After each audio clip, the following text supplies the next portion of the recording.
Some airplanes simply move people from point A to point B. And then there are airplanes that change culture, reshape economies, redefine lifestyles, and carve their names into history forever. When the Boeing 747 lifted off for the very first time, thousands of people on the ground stopped in their tracks. They weren't just watching a massive airliner rise into the sky. They were witnessing the birth of a new era. An era where flying was no longer a privilege, but a norm. An era of accessible air travel, global movement, and a world with fewer boundaries. The 747 became a symbol of engineering courage, relentless human ambition, and a belief that the impossible is worth building. Today, we'll tell the story of how the Queen of the Skies was born and why she changed our world forever.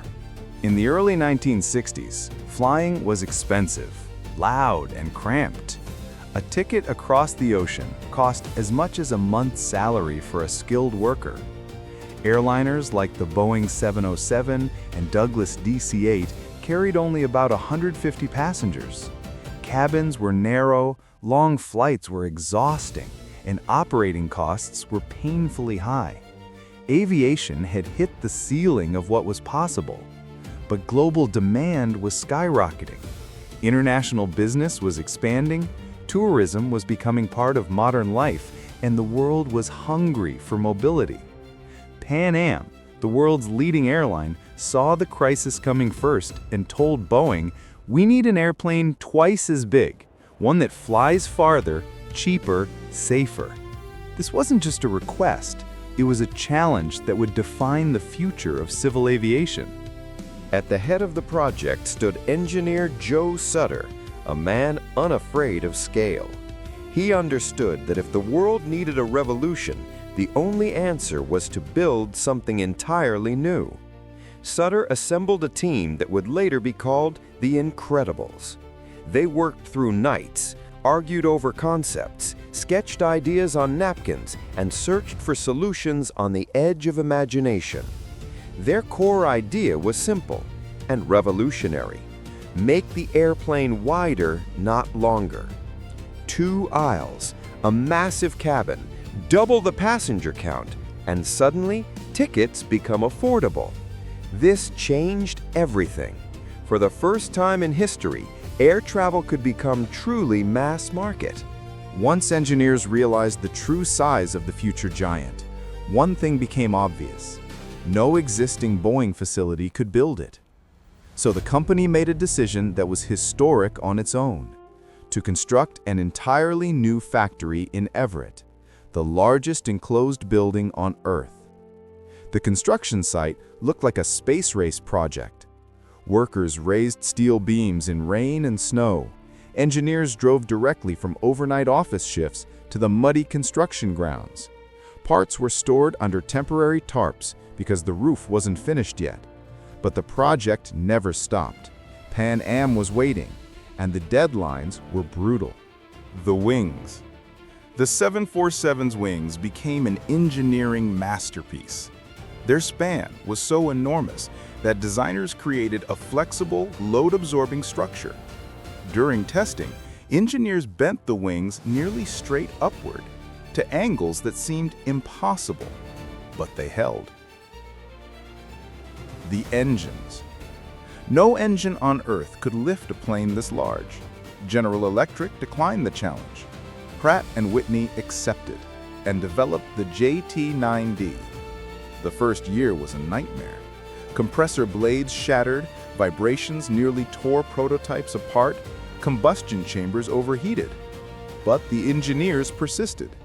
Every failure revealed another solution. Piece by piece, the engine evolved.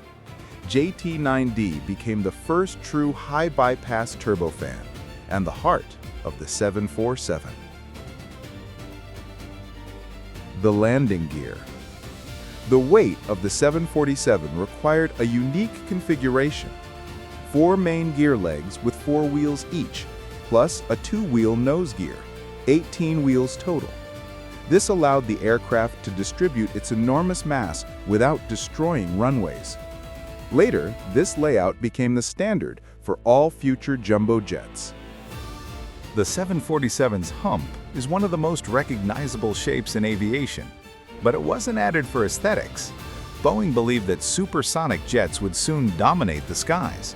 So the 747 was designed with a second life in mind, as a massive cargo carrier. To make room for a nose door, engineers moved the cockpit to the upper deck. Originally, it was tiny, just a cockpit and a small space behind it.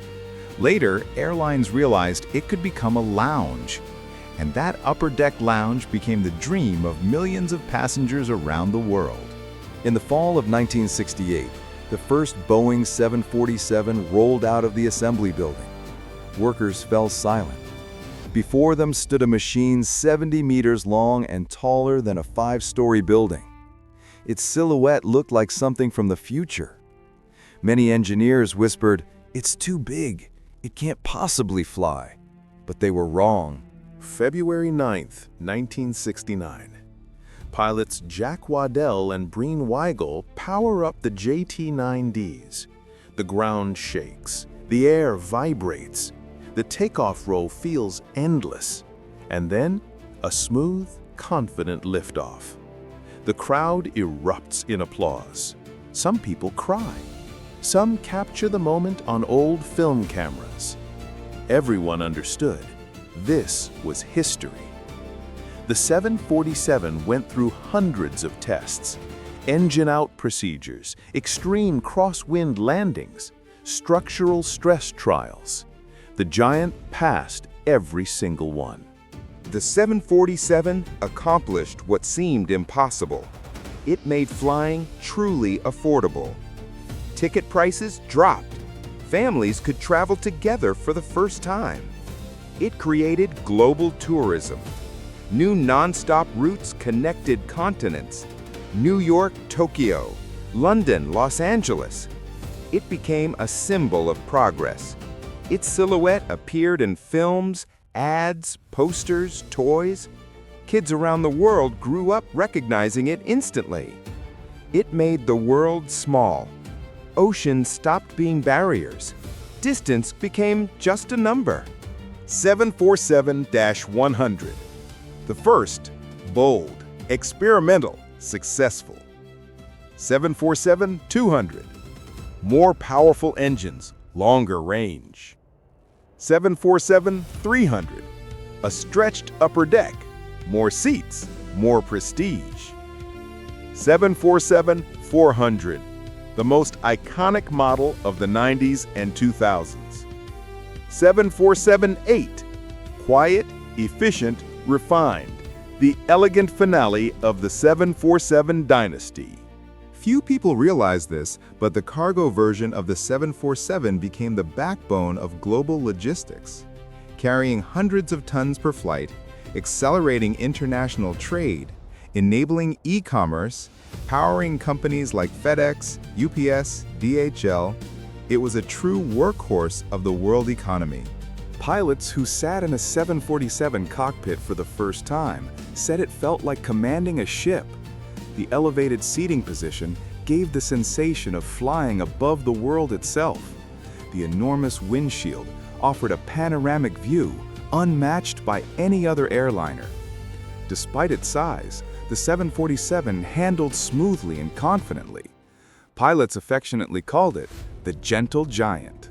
When Boeing delivered the final 747-8 in 2023, thousands around the globe wrote that an entire era had ended.